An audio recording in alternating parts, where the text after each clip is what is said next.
เสนอตัวก่อนเจ้าประธานที่เคารพเจ้าเวลานาทีที่พวกเขารถถ่าได้มาเวลาระทึกใจของท่านผู้ชมใกล้จะมาฮอดแล้วผู้ที่ฮอดก็ได้อดทนเอาเด้อประธานแขกกันนำและแขกเชิญทุกภาคส่วนพันเม็ดประกอบทุงซาดทุกผักและทุงกระพวงสมเสยวันสมเสยวันสัตย์ของทางประชาชนลาวก็พบ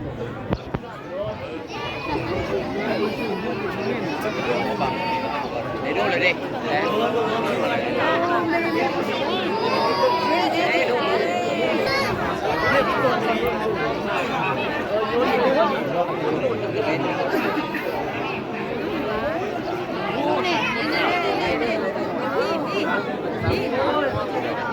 ประธานที่เคารพประธานผู้ชมได้ยินเสียงยนต์บ่ เวลาระทึกใจมาแล้วโอ้บ่เห็นนะพี่น้องเด้อสูง 2,000 เมตรประกอบทุงซากทุงพักและทุงคำขวัญสมเสยวันสั่งตั้งกองทัพประชาชนลาวครบรอบ76 ปี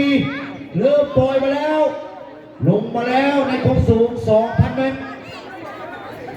ลำดับที่หนึ่งถือทุงซากได้แก่สายห้อยบุญกว้างวินาลีทินกำเนิดจากเมืองคำแขวงเสียงควงขอเสียงตบมือนะเพิ่นโดดมาแล้วโดดจ้องมาแล้ว585 เที่ยวผู้ที่สองได้แก่วาทีเอิบน้อยมณีบนทินกำเนิดจากเมืองซ้ำเหนือแขวงหัวพันนำบุทุมพักลงมาโดดจ้องมาแล้ว380 เที่ยวขอเสียงตบมือให้นักกีฬาแดงส่วนผู้สุดท้ายในรอบที่หนึ่งคือน้องสาววาทีนางวิต้านันทบัวละศรีทินกำเนิดจากเมืองคุกูดแขวงเสียงขวางคนได้นำเอาทุงขบวนสมเสยวันสั่งตั้งกองทัพประชาชนลาวครบรอบ76 ปีใกล้จะลงฮอดที่เดินแล้วโอ้ยงามอีหลีได้บรรดาทุกท่านได้งามอีหลีมาแล้วสายห้อยโทบุตรกว้างนำทีมงานมาก่อนผุดนำทุงซาพลมาก่อนผู้ที่สองและแมนทั้งสายมาที่เอิบน้อยมณีบอลขับพิซอบทุงพักตามมาทั้งสองโอ้กายจุดพิกัดหน่อยหนึ่งขอเสียงตบมือสายวาทีเอิบน้อยมณีบอลทิ้งกำเนิดจากเมืองซ้ำเหนือแขวงพะพันนับเอาพงพักไก่สิฮอดเดินแล้วไก่สิฮอดจุดหมายแล้วขอเสียงตบมือต้อนรับเข้าจุดบ้างบอกเขาผู้สุดท้ายนำเอาทุงขับขวนสมเสยวัฒนธรรมของทัพประชาชนลาวครบรอบ76 ปีได้แก่นางวาทีนางวิต้านันทบัวละศรี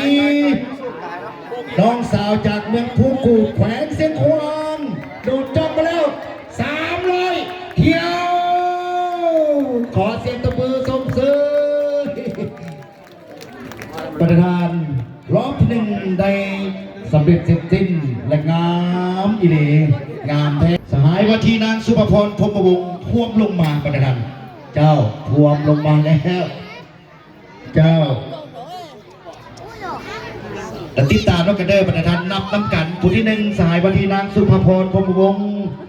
ผู้ที่สองสหายวาทีนางคำมีจันทราส่วนสหายนางคำมีจันทราทิศกำเนิดจากเมืองคำแขวงเสียงขวางโดดจ้องไปแล้ว295 เที่ยวแก่สาย11นางพรแก้ววิไลกรมาจากนครหลวงบางเมืองมรดกโลกโดดจ้องไปแล้ว36 เที่ยวประธานที่กรมเกียร์ตึงมาแล้วนับเด้อประธานเด้อผู้ที่1ผู้ที่2ผู้ที่3ผู้ที่4ผู้ที่5ดังที่ข้าพเจ้าได้เฉลยเมื่อกี้นี้เจ้าเป็นโดดในความสูง 2,000 เมตรนอประกอบทุกปิวโดดเป็นหุบเรียนกันลงมาผู้ที่1มาก่อนโดยแบนทั้งสหายวาทีนางสุภพรพรหมวงศ์ทินกำเนิดจาก สาวเมืองแปดแขวงเส้นขวางโดดจ้องมาแล้ว285เที่ยววันดันที่กลบผู้ทำมิตรมาก่อนแล้วเที่ยว2มาที่นางสมพรขอเสียงตบมือสุบเชยให้น้องเขาแดผู้ที่2สายมาที่นางคำมีจันดาลาลงสุเดินผู้ที่3สายวาทีสหายห้อยโทนางหั่งมณีอินทพันธ์และผู้ที่4ตามมาแมนสายวาทีนักกวนใจมีภาษาทีมกำเนิดจากสาจังเทพเป้เจ้ายังผู้สุดท้ายเพิ่นขอใจเย็นๆไว้ก่อนผมฟ้ามาพร้อมโบเพิ่นค่อยๆมาคอยสักตามเทคนิคของเพิ่นคอยลงมาแล้วบรรดาท่านที่เคารพขอเสียงตบมือต้อนรับนางสาวผู้สุดท้ายของรอบ10 เอกนางคอนแก้ววินัยกรจากนครหลวงพักบ้านสาวเมืองมอระดับโลกมานำต้นเที่ยว2เป็นสาย10 เอกนักคอนแก้ววินัยกรโอ้โหงามอิหลีบรรดาท่านงามอิหลีงามแท้งามว่างามแท้งามว่าอย่าขอเสียงตบมือนี่เป็นรอบที่2ของนักโดดจ้องรอบที่2ผ่านไปแล้วเป็นระดับที่กลบมีแต่ลูกตะบ้านหวานกับสวนของสลาวพวกเขาพ่อแม่ป่าสนบรรดาเผาในทั่วประเทศเพิ่นมาโฮมเต้ากันอยู่ดีบัดเป็นนักกีฬาและเป็นทหารประจำอยู่ในกองห้อยโดดจ้องของกองพันใหญ่703ซึ่งเป็นเป็นกองเก่าที่ยกย้ายมาจากเพิ่นยกย้ายมาจากกองราชการยกย้ายมาจากแขวงสิงห์ขวางสมัยตะกี้สมัยก่อนที่เดินของกองราชการไข่พิจันนักมือนี้มาแล้วเที่ยวที่3ผู้ทำบิดได้แก่สหายบัทีนางคอนสิดาปัญญาตีทินกำเนิดจากเมืองไซแขวงกุดุมไซเพิ่นโดดจ้องมาแล้ว295เที่ยวบรรดาตีครบมาก่อนโอ้มาก่อนหมู่เพิ่นคอยปล่อยมาบรรดาเจ้างามเหลือเกินงามแท้งามว่ามาแล้วและติดตามมาด้วยผู้ที่2สายบัทีนางวิภพรแสงสายซึ่งน้องเกิดถิ่นกำเนิดของเพิ่นอยู่ที่นครปากเซแขวงจำปาสักเป็นสาวลาวใต้หนึ่งเดียวเป็นมัดโซแสดงในพระโพหินวันนี้ผู้ที่2เด้อวันนั้นเด้อส่วนผู้ที่3มาแล้วผู้ที่1ในรอบ3สายบัทีนางคอนสีดาสีปัญญาตีลงแจ่เลยบรรดาที่ผมเป็นยาพี่น้องบรรดา219ผู้ที่2สายวาทีวิภพรแสงสายที่กำเนิดจากนครปากเซเจ้า ผู้ที่3ตามมาแล้วบอกห่างพี่น้องเขาคูณยังอยู่ทิศตะวันออกคุณเจ้าโดยแมนสายวาทีนางคำแพงขันติสุขทินกำเนิดจากเมืองสัมแขวงกพันโดนจ้องมาแล้ว275เที่ยวใกล้ๆสิพอนเดินแล้วบรรดาพวงเดินมาสายวาทีนางคำแพงขันติสุขกายน้อยหนึ่งผู้ที่4ยังอยู่พูนผู้ที่4โดยแม่นทั้งสาย11นางนิวภาผู้เหลือคำทินกำเนิดจากเมืองหาดสะคองนครหลวงวิจันทร์โดดจ้องมาแล้ว35เที่ยวพวกมาบรรดาตามมาติดตามมาใกล้ๆผู้ที่4คนเบิร์นลงมาผู้ใดมีกล้องน้ำจับอกน้องคอนเดอร์เจ้าถึงจุดในบ่อสมเสยสาย11นิ่งมาพาเด้อ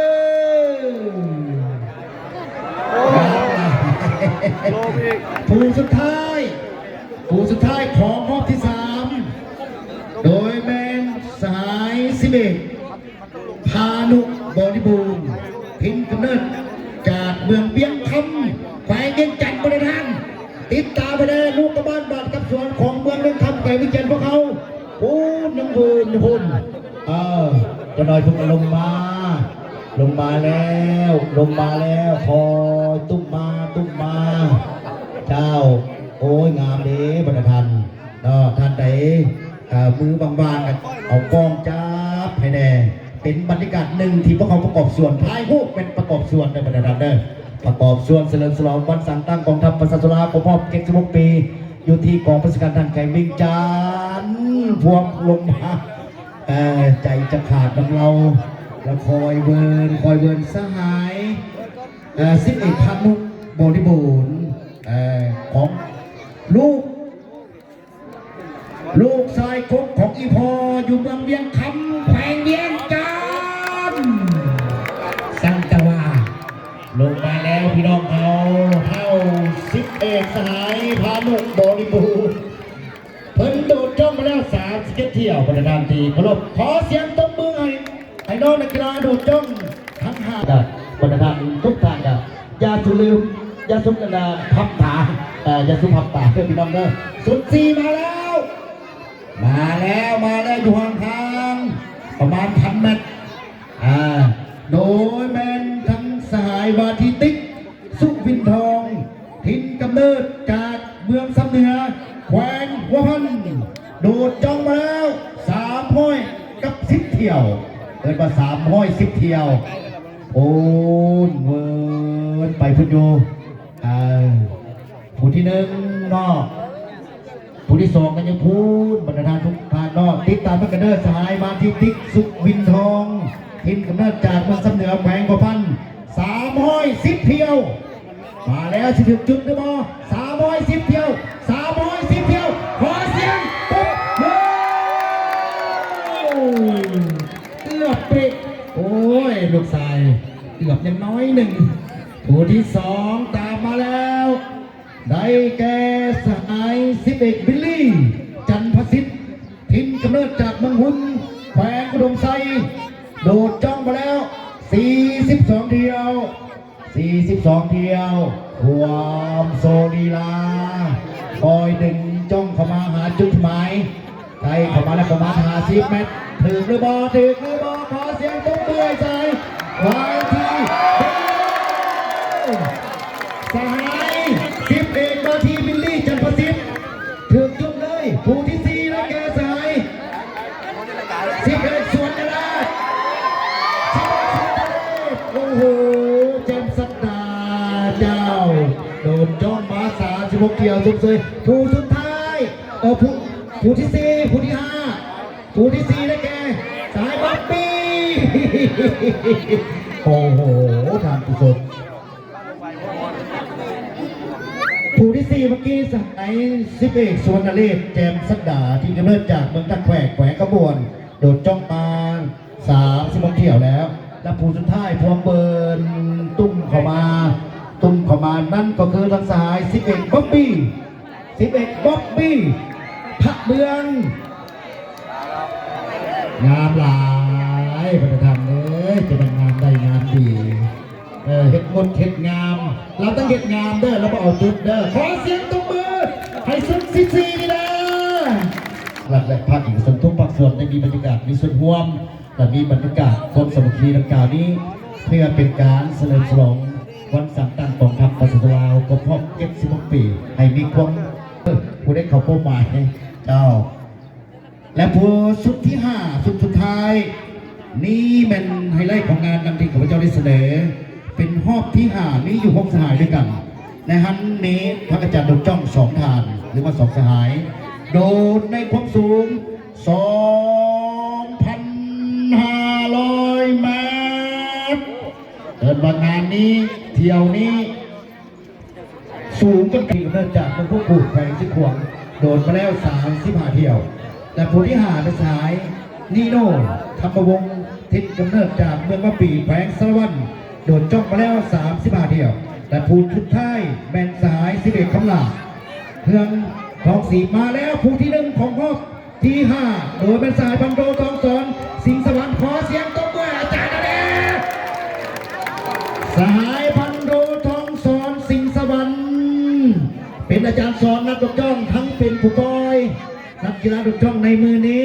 เพิ่นโดดจ้องไปแล้ว980เที่ยวขอเสียงตบมือให้ทั้งอาจารย์เราเด้อผู้ที่สองแมนทั้งสหายพันตีพิกแก้วพักดีไซถิ่นกำเนิดจากเมืองสำเนียงแขวงบัวพันเป็นอาจารย์นักโดดจ้องและเป็นผู้ปล่อยนักกีฬาโดดจ้องในมือนี้โดดจ้องมาแล้ว830เที่ยวผู้ที่สองเด้อเป็นอาจารย์สอนที่เก่าบรรดาทุกท่านติดตามไปได้มาแล้วห่างทวมสักลงมาแล้วทวมบังคับลงมาผู้ที่สองโดยเป็นทั้งสายพันธีพิกแก้วพักดีไซถิ่นกำเนิดจากเมืองสำเหนือแขวงบัวพันเป็นอาจารย์สอนและเป็นผู้ปล่อยนักกีฬาโดดจ้องคนนี้เด้อบรรดาทุกท่านเด้อสหายพันตีพิกแก้วพักดีไซลงมาแล้วโดดมาแล้ว830เที่ยวสมเสยท่านอาจารย์เด้อผู้ที่สามได้แก่สหายสิเบกิโพธิสัตว์ถิ่นกำเนิดจากเมืองนครหลวงพระบางเมืองมอระดกโลกโดดจ้องมาแล้ว40เที่ยวเอาจุดหรือบอสหายสิเบกิโพธิสัตว์มาแล้วลงกายผู้ที่เขาหัวเดินโอ้ยงามแท้เลยผู้ที่สี่สาย11บุรีไซนวงศ์ผู้ที่สามสายมาแล้วพบแล้วผู้ที่สี่ได้แก่สหาย11บุรีไซนวงศ์ทีมกำเนิดจากเมืองพุทธเกือบถึงจุดด้วยกัน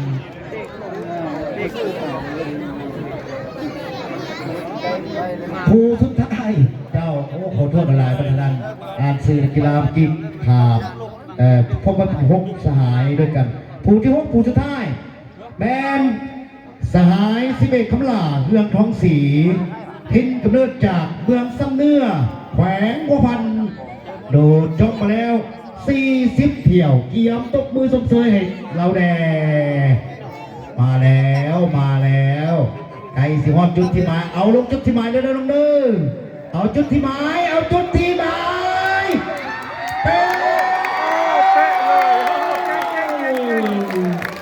ขอเสียงตบมือให้นักกีฬารอบสุดท้ายถึงรอบที่5สหายนำโดยทั้งอาจารย์พันโดทองสอนสิงห์สวรรค์และทั้งอาจารย์พันตีพิกแก้วอาจารย์ครูพึกและอาจารย์สอนและทั้งเป็นผู้ปล่อยนักกีฬาพวกเอาลงมาพร้อมด้วยทีมงานของ